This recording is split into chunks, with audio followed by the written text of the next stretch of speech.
As you know, Trump has promised that he would carry out mass deportations on day one of his presidency. Your state is estimated to have 250,000 undocumented immigrants. Some Democrats in your state, like Phoenix Mayor Kate Gallegos, say that she wouldn't allow police to be used to carry out this plan. Would you, as governor, allow state police and National Guard to carry out mass deportations? We will not be participating in misguided efforts that harm our communities, and I've been incredibly clear about that.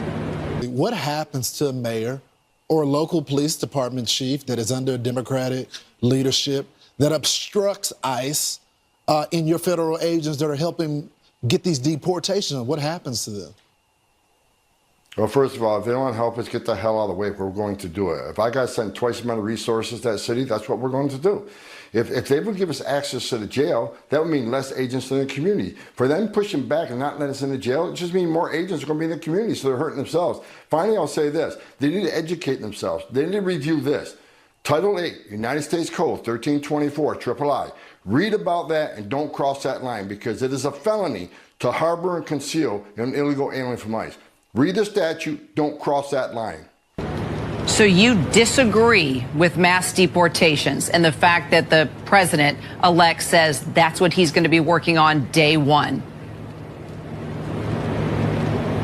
Well, I think that those efforts are going to divert needed resources that we need here on these drug interdiction and smuggling and trafficking efforts to keep harm out of our communities. What is she talking about? I want to see her try. There's a rule of law. These people are here illegally. They're committing crimes, as we just saw what happened with Lake and Riley and many, many others. They're joining gangs. This is all part of stopping the flow of fentanyl, stopping the flow of drug smuggling, stopping gangs. These people need to be deported. Why can't she see that? Well, because that's not their talking point. You know, there were so many people who swept in the power on the strength of abortion, on the strength of women's rights, DEI stuff.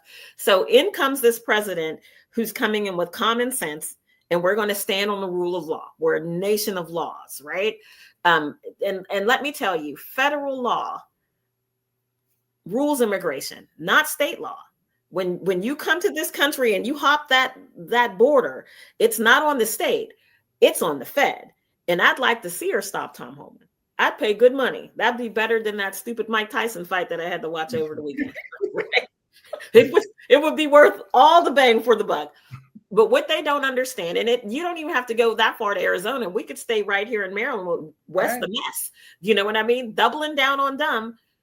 Maryland could save millions of dollars. Montgomery County alone could save millions of dollars by deporting the people who aren't supposed to be here.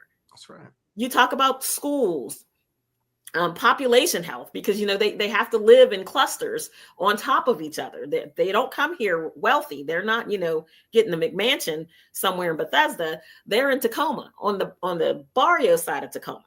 So when you think about all of the money that we're going to be saving, the schools that don't have to be built for the children that, you know, of these people who came illegally, the school buses, there's going to be such a savings, not to discredit the humanity of it.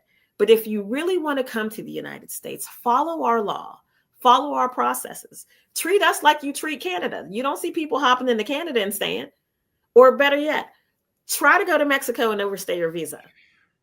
See what happens. The humanity was out the window when they let these people in illegally, and now we have a mess to clean up.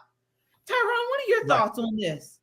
You know, Justin Trudeau is going through Canada, and he's starting a program of kicking folk out.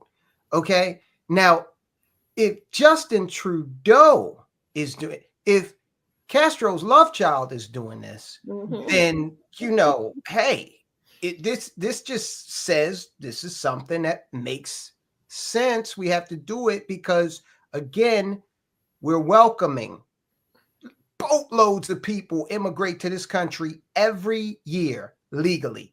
Raise their hands, say the Pledge of Allegiance, go, you know, do the whole thing. You're in. So we don't have an immigration problem at all. Now, I made a statement earlier about the Democrats backing off of this. I will qualify slightly.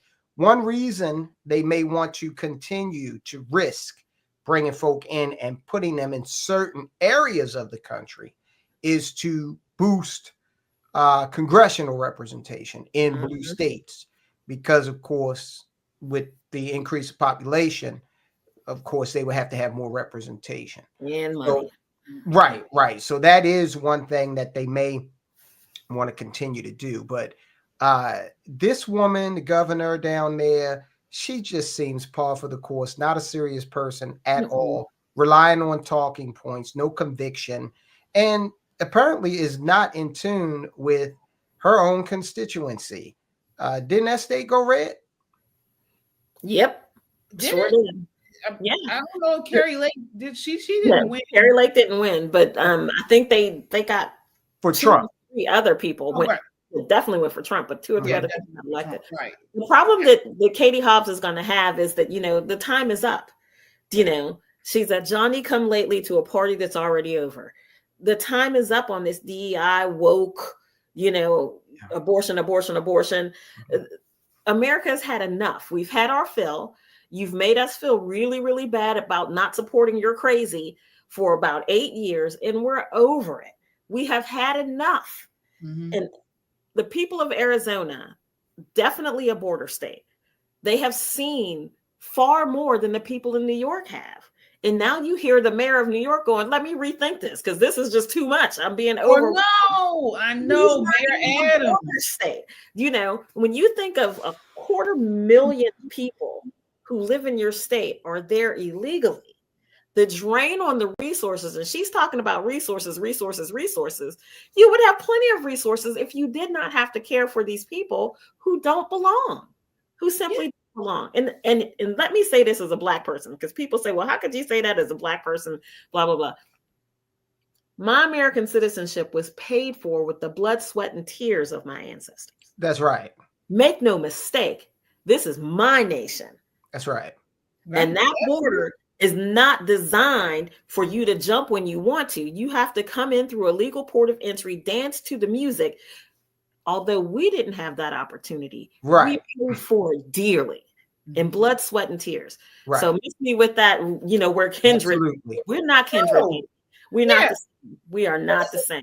This is what they do. They try to push this whole Marxist, communist agenda where we're all lumped in, with this intersectionality, and they're trying to lump everybody into one pot.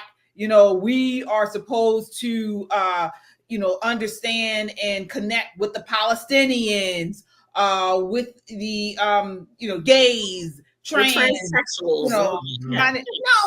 No. Right. That is not the case. I'm on the side of truth. Okay. And truth to me is my Bible and God through his son, Jesus Christ. Okay. Now I can show empathy, and again, I can empathize with these people who, I don't agree with them coming over here illegally, but you do have some who did, and they've created lives for themselves and, have family and younger people. I do empathize with them, but I understand you broke the law. There's a big chance you're going to be shipped back where you came from. I know this is the law. This is the law. This is how it goes. I don't connect with Palestinians. I just don't. That's just me. But I can empathize with these people. But I can still say, you know what? October 7th was wrong. That was something, right. So, this whole try to lump us all together, you can take that somewhere else because it's not going to work with me. Okay, it's not going to work. I think one of the things is it's even more basic than that. The fact that they came to us with it tells us what they really think of us. Period. That there used to be a saying that older people used to say all the time, they have no shame. They have no shame. They feel like Black people are a blank slate. Whatever they bring to us, we're just going to absorb and say, oh, yeah, we'll march with you. We have our own interests. We have our own culture. We have our own everything. Please stop using us as a sounding board and a gathering place for all of your lunatic ideas. This is not 1980 anymore, babe. We have grown up. The electorate is different, and they have to start seeing Black people no longer marching in lockstep with them, and they can just feed us anything. Sometimes, just sometimes, they're going to have to respect us. And we're still waiting on that, because there was no respect in this last election cycle with them. Well, these are the